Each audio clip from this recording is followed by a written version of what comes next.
Who is Rassie Erasmus going to pick in his Springbok team to play England at Twickenham this weekend? I mean, it's a weird question to be asking at this time of the week because normally by a Wednesday, we know the answer. And we've had a couple of days to digest what the Springbok team already is. But now Rassie Erasmus has started naming his team as late as possible in the week. Meanwhile, other coaches are starting to do a Rassie and name their team early, like Warren Gatland with Wales today. Steve Borthwick has recently been naming his England team on a Tuesday, but on this occasion, he's waiting until Thursday as well. So we'll get the teams tomorrow. In the meantime, I am that excited about this game. I've already looked at what I think the England lineup should be. I'm going to predict what the Springbok lineup will be. And I mean, we should have learned by now, it's hardly worth trying to predict what Rassie's going to do because Rassie's going to do what Rassie wants to do. And it is quite often not what you expect he's going to do. But I'm looking forward to finding out. I'm going to pick a Springbok team that I think he will select. But in doing so, I'm going to talk about the options that they have. And I think above anything, I'm going to highlight the ridiculous depth that is in that squad. So your thoughts in the comments down below. Give the video a thumbs up and hit subscribe. And make sure you hit subscribe so you don't miss any of the content that I'll put out this weekend when I am at Twickenham. And I cannot wait. As much as I am nervous about the world champions coming to England's backyard and taking on our boys when we've just come off two disappointing defeats, I am looking forward to it. I had such a good time at that World Cup semi-final, as painful as it was to lose. Such a good time with the England and Springbok fans. I know the atmosphere is going to be really good. I hope we get a great game. Let's get into what the Springbok team might be. Now, I've picked the players, firstly, that I am almost 100% confident will be wearing that jersey at the weekend. As I've already said, I can say I'm 100% confident and Rassie will do something different. But Oxenche, fully expecting him to be in the number 1 jersey. Eben Etzebeth wearing 4. Sia Khaleesi wearing 6. Kurtley Arendse and Cheslin Colby on the wings. And Jesse Creel at 13. Now, you might be looking at that and thinking, hold on, what about Pieter-Steph du Toit? 100%. Pieter-Steph du Toit will be in the team. I'm sure about that. But which shirt he's wearing, not 100% sure about that. There are questions to ask and answers to be given. So I'll go through it position by position. You might also be thinking in the back line, Damien Dialende, why don't you put him in, Tim? Well, yeah, Damien Dialende is the clear first choice inside centre and he's always the go-to player for big matches. But Andre Esterhuizen, he has just played brilliantly against Scotland. And there's the English connection, him having played just across the road from Twickenham at the Stoop for Harlequins for years. I don't know, is that the sort of thing that Rassie might let come into his thinking? So anyway, there's lots of things to talk about. I'll go through it position by position. And again, you tell me what you think in the comments down below. Bongi and Banambi to start. Hooker, Malcolm Marks on the bench. That seems to be the formula that Rassie goes for in the big games when he's going full bore. That doesn't mean Malcolm Marks is second choice. It means Malcolm Marks is absolutely amazing when he comes on after 45, 50 minutes and quite often gets himself on the score sheet off the back of a driving maul as part of the bomb squad. I'm assuming that will be the case, but whichever way round it is, those two are exceptional. Tight head prop, Thomas du Toit. I thought he was really good against Scotland. I think, yeah, I would say he's the heir to Frans Malherbe's throne. Really, really good player.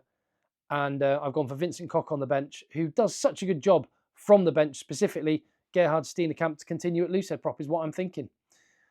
Wilco Low, again, another player who played at Twickenham. I expect he'll probably get a game against Wales, but Thomas du Toit is what I'm going for in this one. Second row, this is where I threw up. There's different options here. So I've gone for Franco Moster to start, RG Snyman on the bench. The kind of World Cup winning formula. The go-to over the last few years for Rassie Erasmus. Thing is, I could quite easily see RG Snyman starting alongside Eben Etzebeth. In fact, I'd quite like to see that. And Franco Moster came back against Scotland after a long layoff and played only 40 minutes. Clearly, deliberately, he didn't go off injured. Clearly part of the plan. Play 40 against Scotland and then we'll see where you're at. Didn't really do anything wrong. Didn't do anything amazing either. Will it be too soon for this match? If it is that Rassie goes full bore. The reason I've gone for Moster over Snyman, and the other option, of course, is to put Pieter-Steph du Toit in the number 5 jersey, which is why he's not already in the number 7 jersey. And I could quite easily see Pieter-Steph du Toit being in the second row again. He's been used there for a game in the Rugby Championship. Could be there again. I've gone with Franco Mostert because South Africa's line-out has not been as good as it would normally expect to be. And England have a massive focus on the line-out in attack and defence. They really go after it defensively. More so when Ollie Chesham's there, I'll admit. But I think England are going to sense that they might be able to get some change out of South Africa's line-out. And for that reason, the line-out general, Franco Mostert, to be back in. Maybe wrong. I'd quite like to see Snyman starting. I wouldn't be surprised if Pieter-Steph du Toit is in the second row. But I've gone with Mostert with, of course, Pieter-Steph du Toit in the 7 jersey. He'll be in the starting 15 regardless. And it just feels right when he's on the blindside flank.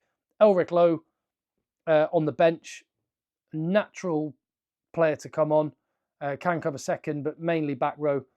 And Jasper Wiese with Quacker Smith. Now, I expect Wiese to start at 8. Could Cameron Hanekom get a spot on the bench instead of Quacker Smith? Now, Quacker Smith didn't have his greatest day against Scotland, but then again, he was starting the game. He tends to be world-class off the bench at a particular job when there's tired bodies around and he can just come on like a Tasmanian devil and cause damage. And that seems to be where he's used best. But will his poor performance at the weekend maybe open the door for Cameron Hanekom? Maybe. I'm banking on the fact that Rassie will go with tried and tested. As for scrum half, I've gone for Cobus Reinach. I did notice he was in a press conference earlier this week. Quite often players that are put up for the press are in the starting team. Not always the case, so I'm not taking it for granted. But if I had to pick, I would go Cobus Reinach at 9, and Grant Williams on the bench, who is, again, just like Quacker Smith, just like Vincent Koch, just like RG Snyman, so good in that role off the bench late in games. Damien Diolende, I think he will be inside centre. There's a possibility that Rassie might be a bit romantic and let Andre Esterhuizen have his moment playing in West London, where he played brilliantly for Harlequins for so many years, up against England in a stadium he knows very well. But cometh the hour, cometh the man. There's no one better in that shirt available than Damien Diolende. 10. This is another big choice, isn't it? 10 and 15. Which way do you go? Do you zig or do you zag? There is no bad option.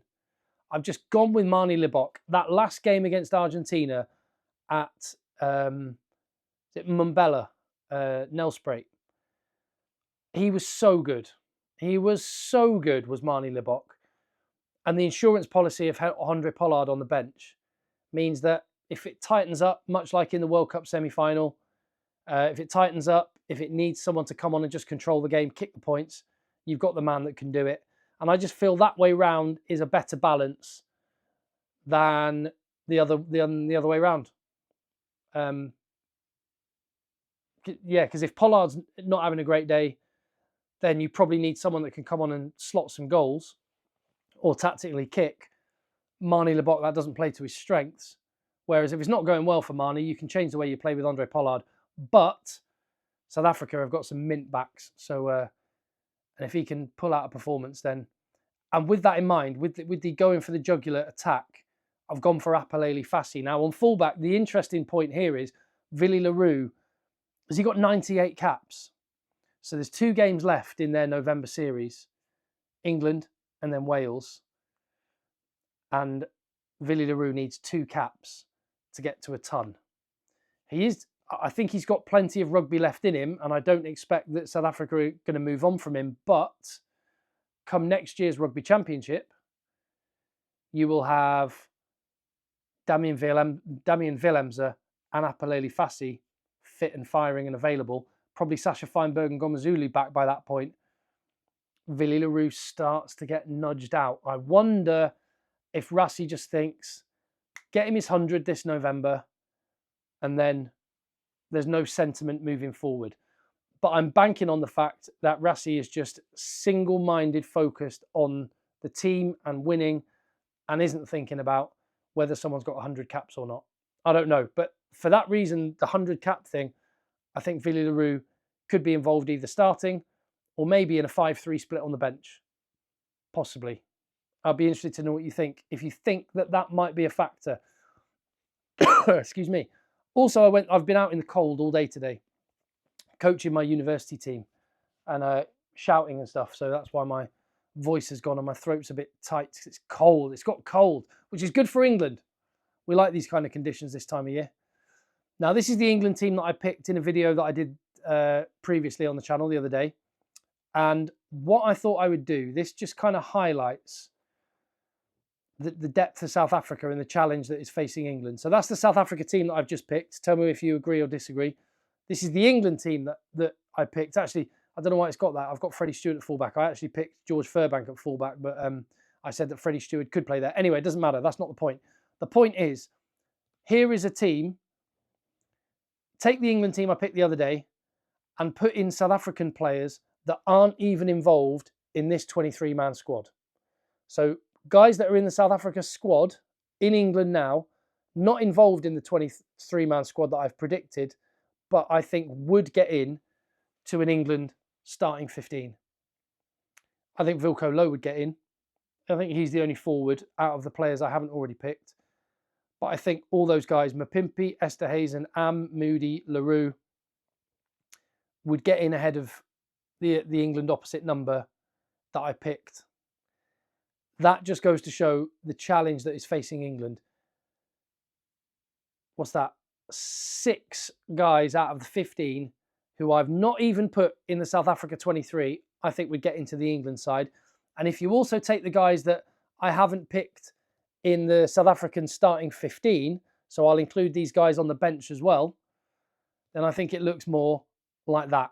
I think Malcolm Marks would get in. I think RG Snyman would also get in. And I think Grant Williams would get in as scrum half. So to my point about the back line, weirdly, South Africa are famed for their pack and the power that they bring. And in the last 2 World Cups, don't we know about it with the scrum challenge? But generally speaking, I actually think England are quite good in the forward pack, scrums aside. And I think we can actually bring a challenge to South Africa there. I think our second row, back row is really good. In the backs, South Africa have got the capacity to shred when they're on it. And that is what worries me about this Springbok team. How should England play that? There's been a lot of talk about them going a little bit tighter and more conservative to try and match that challenge, go to the air a little bit more, pick Freddie Stewart maybe, worked in the World Cup semi-final, or should England just roll the dice? We're going to wait and see. All of this could become redundant when the teams are actually announced. And as soon as they are, I'll be on the channel covering that as well. But in the meantime, thank you for watching. Give the video a thumbs up. Leave your comments down below.